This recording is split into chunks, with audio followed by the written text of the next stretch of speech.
Imagine waking up one morning and discovering that the entire city around you has died. Not in a dramatic way, they just stopped. And you are the only ones still moving for 23 years. Welcome back into the shadows. I am the Midnight Shadow. Tonight I'm going to tell you a very long, slow, quiet, and deeply disturbing story.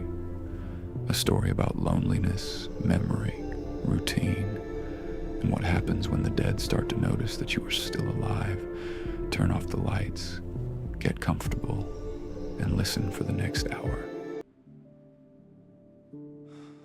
My name is Andrew. I am 51 years old. In October 1999, when I was 24, my city died. It didn't happen with explosions or screams, it happened quietly. I woke up that morning like any other day. I made coffee, I turned on the radio. The radio was playing, but there was no announcer, just music. I looked out the window, cars were stopped in the middle of the road with doors open, people were standing frozen on the sidewalks, some were sitting on benches, some were lying on the ground. They weren't dead in the usual sense.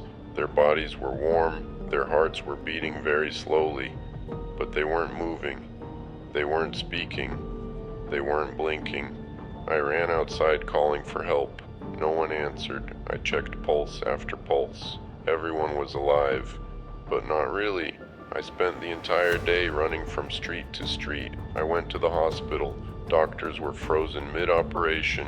Patients were frozen in their beds. By evening, I realized the terrifying truth. I was the only person in the entire city who could still move normally.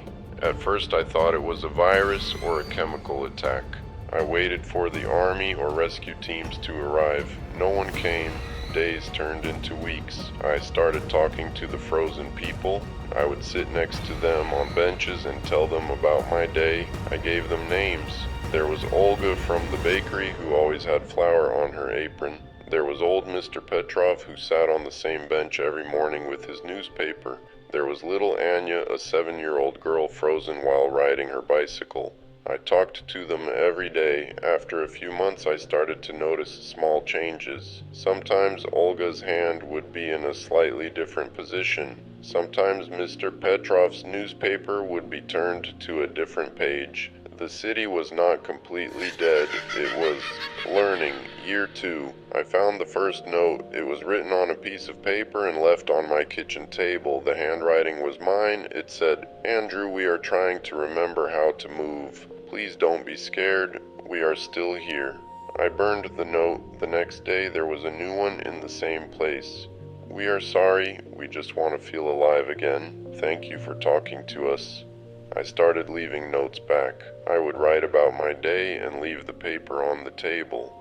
The next morning there would be a reply in my own handwriting.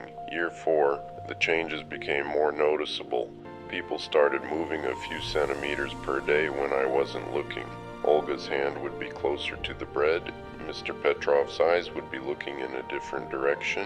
Little Anya's bicycle would be a few meters further down the street. I was no longer afraid. I was fascinated. I started documenting everything. I took thousands of photos. I kept detailed journals. Year 7, they started to speak, not with voices, but with small signs. When I told a joke, the corners of their mouths would lift slightly. When I cried, tears would appear in their eyes. When I was happy, they seemed to stand a little straighter. Year 11, I realized I had stopped thinking of them as dead. They were my only company. I cooked dinner for 50 people every night. I set the table. I talked to them for hours. I told them about books I read, movies I watched, dreams I had. They listened. They always listened. Year 15. The city started to change around me. Streetlights would turn on before I reached them. My favorite songs would start playing on radios when I walked by. Doors I never touched would open for me. The city was learning my routines. It was trying to make me comfortable.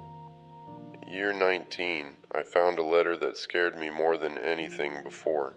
It was written in my handwriting and said, "Andrew, we have almost remembered how to be alive. When we do, we will need you to teach us how to die properly, because none of us remember how."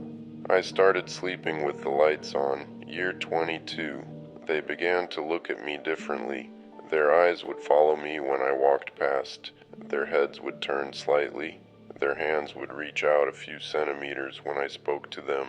Year 23, this is now. Last night I came home and found all of them waiting for me in my apartment, hundreds of people. They were standing perfectly still, but their eyes were all looking at me. In the center of the room was a single chair. On the chair was a note in my own handwriting.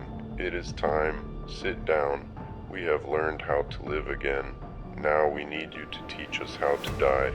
I am sitting here right now. They are all around me. They are waiting. The sun is starting to rise. Their hands are slowly reaching toward me.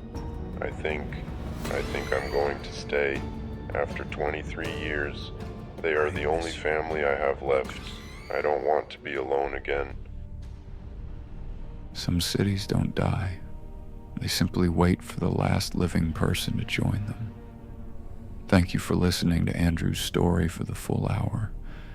If this one left you with a heavy feeling, leave a like. Tell me in the comments, if you were the last living person in a city of the dead, would you stay or would you run? Subscribe to the Midnight Shadow and turn on notifications, because sometimes the scariest thing isn't being alone, it's realizing that you were never alone. Good night, if you still can.